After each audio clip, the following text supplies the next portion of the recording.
much for joining us. My name is Abe Friedman. I serve as the Intergovernment Director for the Borough President.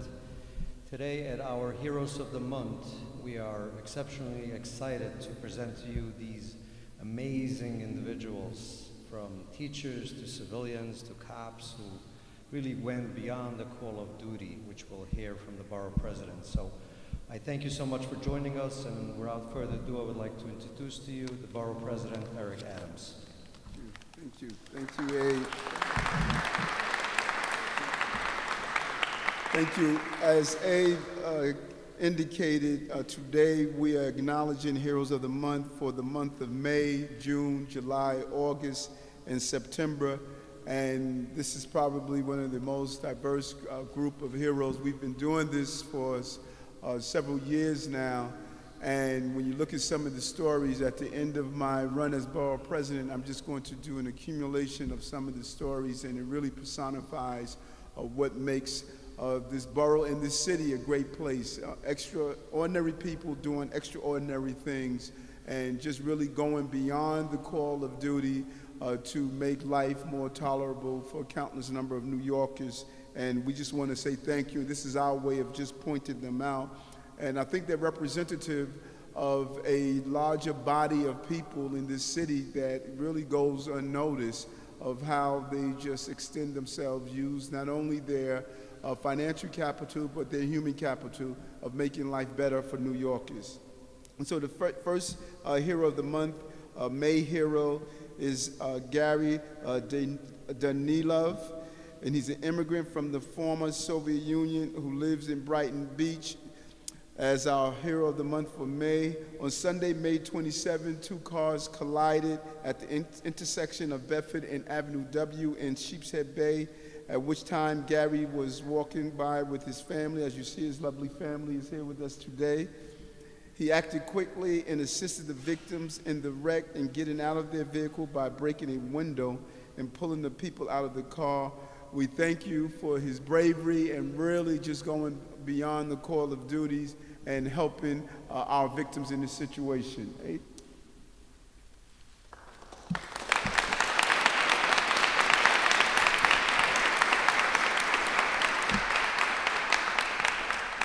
So on behalf of 2.6 million people, the borough of Brooklyn, I salute Garry Danilov, an immigrant from the former Soviet Union who acted quickly and assisted the victims of a car accident that occurred on the 27th day of May 2018 at the intersection of Bedford Avenue and Avenue W. I applaud him for being a good Samaritan by breaking the window and assisting the family inside, and for looking beyond his own public safety to assist a family in need. Eric Adams, Brooklyn Borough President. Garry? Congratulations.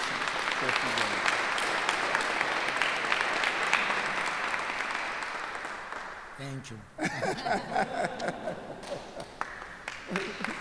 We'll take a picture. Thank you very much.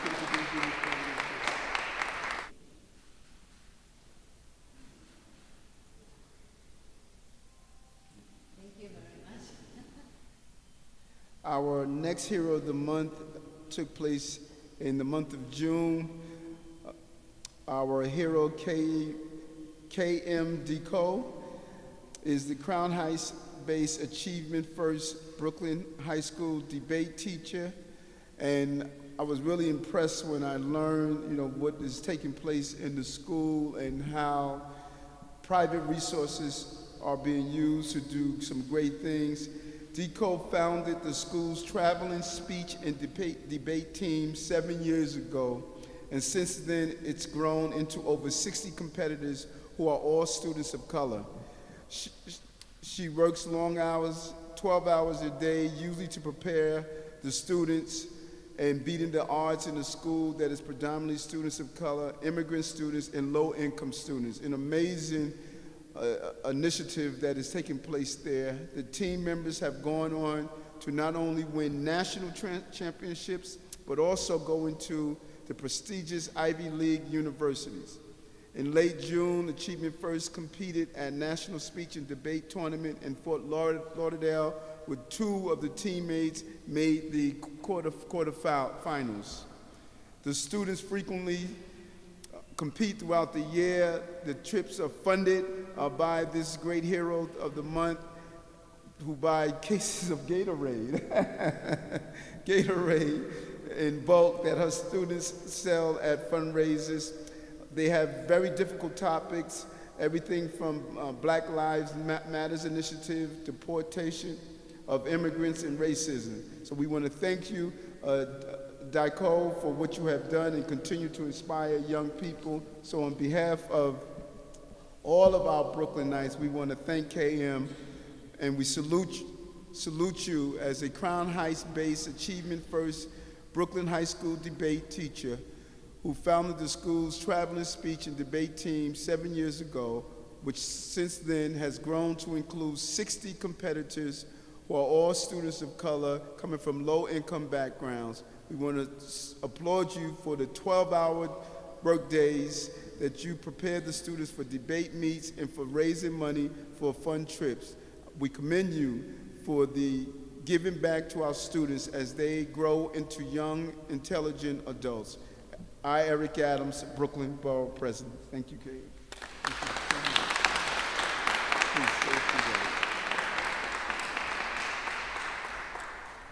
I just want to say on behalf of all of my students and all of my colleagues and my administrators who have been so supportive, and of course the families of the students who have been so supportive, that we could not be prouder to accept this award. And as a lifelong New York City native, I personally am indebted to Borough President Adams, and I'm so honored for this award. Thank you. Thank you. Thank you.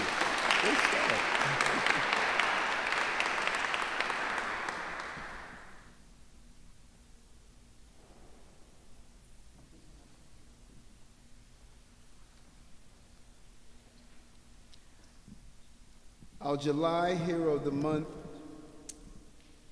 is Frederick Douglass Academy English teacher Bijoun Eric Jordan. He has been in the school system for the past 14 years. Bijoun was born in Manhattan and grew up in Georgia. We're not going to hold that against you, Bijoun. He has a passion for teaching since his middle school teacher inspired him to make the globe a better place through education. After college, he came back to the city to make a difference by teaching in central Brooklyn. Due to the high levels of poverty and disadvantaged young people, in 2017, he started an international club at the Brownsville School where he raised over $42,000 to take 10 students to Spain for a week, visiting Barcelona and Madrid. Bijoun raised over $60,000 this year for 17 students to go to Japan to visit several cities in Japan. He's already planning a trip for 2019 with a goal of visiting 6 continents with students in a 6 years period. His students, who are all from low-income families and children of color, are being provided with an incredible opportunity to do something most kids of color do not get to do while they're going through their educational experience. We want to thank you, Bijoun, for helping the next generation and exposing them to a global experience.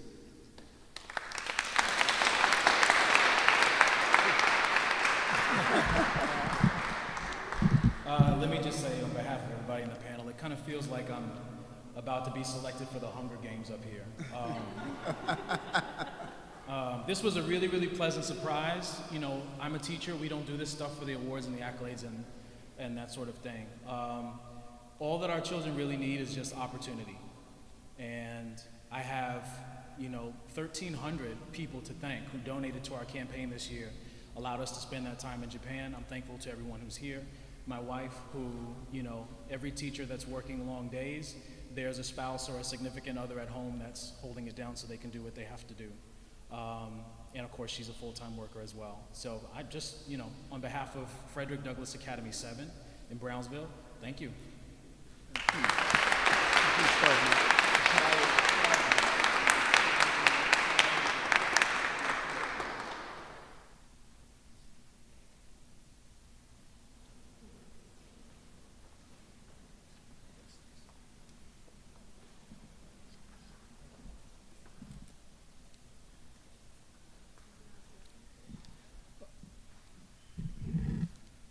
Our August Hero of the Month, we're truly proud to be a part of. We are partner with the Food Bank for New York City, and often something that is overlooked are feminine products for young ladies, particularly those who are living in homeless shelter.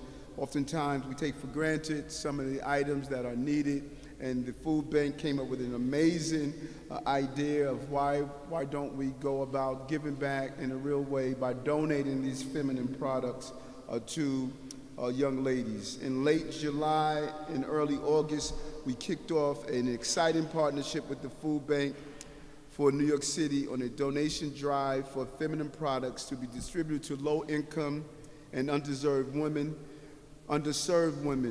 On average, and the number that's really startling, women between the ages of 12 and 54 buy approximately 250 feminine care products every year. It is a financial burden, particularly when you're trying to determine how do you find a place to live. 1 out of every 6 women in New York City, which has come to 17%, relies on soup kitchen and food pantries. We're talking about 600,000 women who rely on food pantries and soup kitchen. Nearly 1 million women and girls in New York City are living below the poverty line. That number really equates to approximately 950,000 women and children who are living below the poverty line. Oftentimes, women and family are forced to decide between purchasing food and necessary items and their feminine products. And that's why this is so important. Through this drive at Brooklyn Borough Hall, more than 2 full bins of donated products were collected, helping them to ease the financial burden that many women face in homes that are already struggling.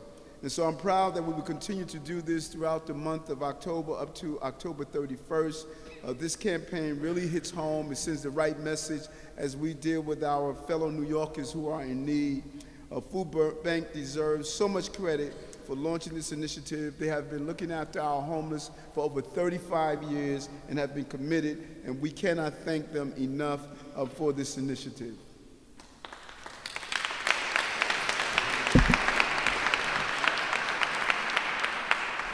So on behalf of all New Yorkers and Brooklynites in particular, I salute the Food Bank of New York City for partnering with Brooklyn Borough Hall to launch a donation drive for feminine products to be distributed to low-income and underserved women.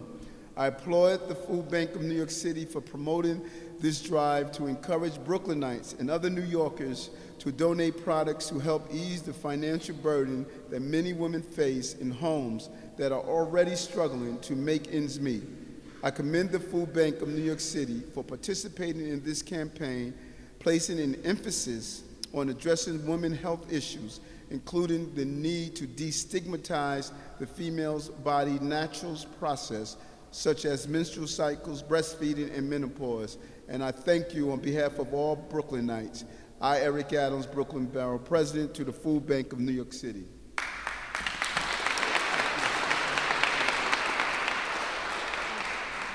Thank you very much. I'm Lauren Phillips. I work on the government relations team at the Food Bank for New York City. We've been so honored to partner with your office on this drive.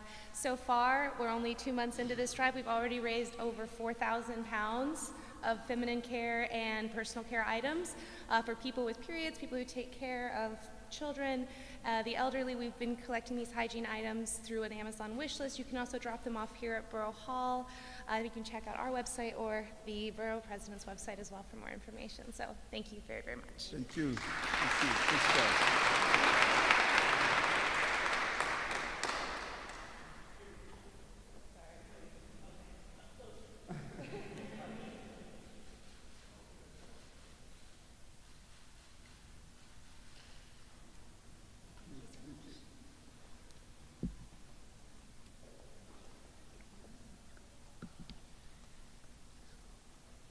I recall when I heard the actions of the next Hero of the Month and her team.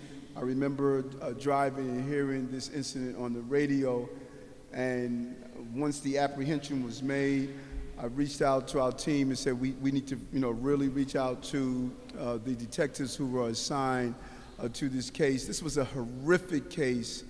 And any of us who have children can only imagine hearing your child yelling from their bedroom. You want to believe that when you are home, you are in a safe environment, and nothing is more intrusive than having someone come inside your home, not only to violate your space as a home, but also to violate your child.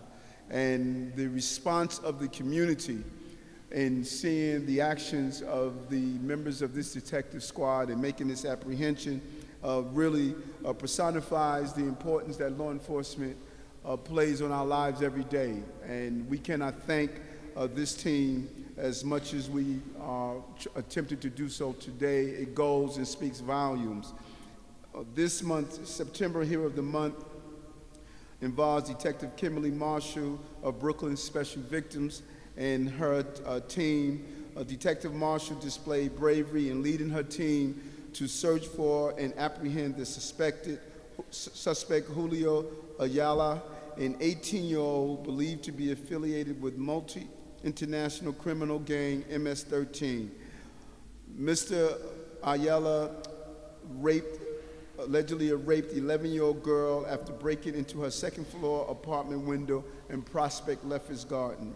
This incident took place on Wednesday, August 29th at 11:30 p.m. The suspect entered through the second-floor window of the girl's apartment. He rummaged through the room and then proceeded to get into the bed with the young girl and raped her. When the child screamed, he ran out of the room and hoisted himself down a pipe and fled the scene. Family members were awakened by their daughter's screams and called 911. Detective Marshall, a 15-year veteran of the NYPD, was the lead investigator on the case, leading the tactical investigative team.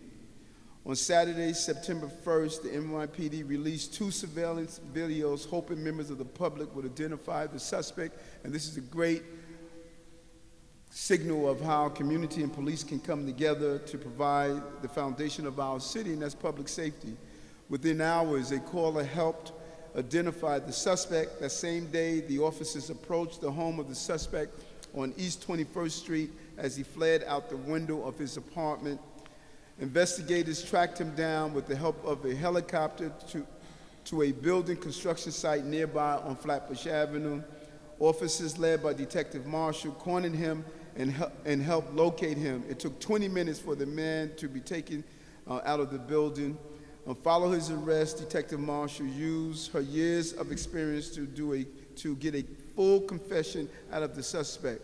We want to really thank Detective Marshall. The family thanks her, and our community thanks her. If this person would have been left in our community, no telling what could have happened to other children. And so we cannot thank her enough. And I believe the day of the apprehension, the number of calls we received here, where fellow Brooklynites just really wanted to say thank you and your team. And sometimes you believe it goes unnoticed, but in actuality, it does not go unnoticed. When a case as horrific as this, I don't think any parent could sit back and relax as long as this person was on the street. And we can clearly state he's not on the street because of the actions of this team. So on behalf of all Brooklynites, I salute Detective Kimberly Marshall of the Brooklyn Special Victims Unit for demonstrating bravery in apprehending an 18-year-old rape suspect who is possibly a member of MS-13 gang for raping an 11-year-old girl after breaking into a second-floor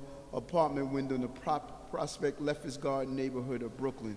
I applaud her for serving as the lead investigator on this case and for working with other investigators to track down the suspect to a nearby construction site, arrest him, and obtain a confession out of the suspect. I commend her and the entire team for their service and dedication and commitment to public safety. NYPD Detective Kimberly Marshall, Eric Adams, Brooklyn Borough President. Thank you, Chief.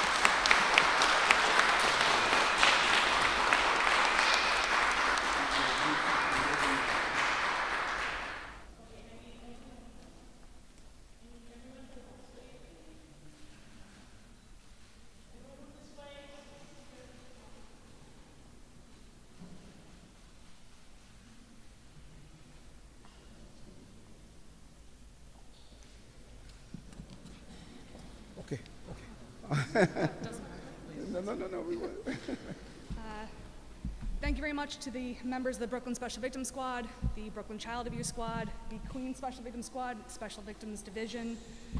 The supervisors and the detectives did an outstanding job in this investigation. I also particularly want to thank the community of Brooklyn for assisting in this investigation. A lot of people assisted us throughout the days, and this wouldn't have been done without them. So thank you very much. Thank you. And also we want to hear from Captain Anders. Captain?